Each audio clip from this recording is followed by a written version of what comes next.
cartes, bien évidemment, qui peuvent se rendre immédiatement sur le lieu considéré. Voilà. Donc là, en l'occurrence, c'est là où on va aller, hein, bien sûr. Et donc 1052,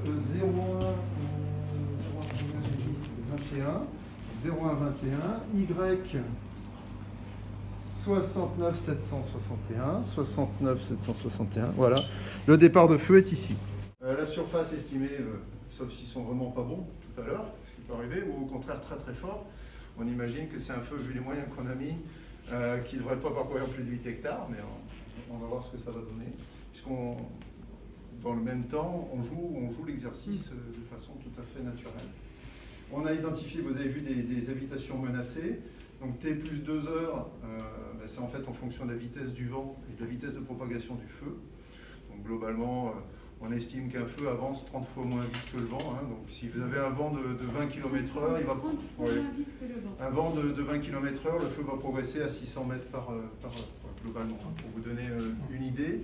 Donc ça, c'est des choses qu'on a tout de suite sur nos éléments. Donc ça nous permet tout de suite d'avoir une idée.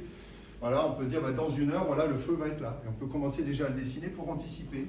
Dans 2 heures, dans 3 heures, dans 4 heures, dans 6 heures, pour faire en sorte de travailler au maximum en anticipation.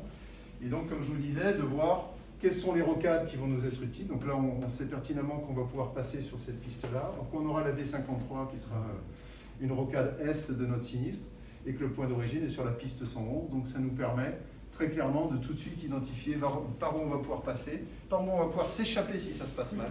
Donc l'analyse de la zone est aussi très importante.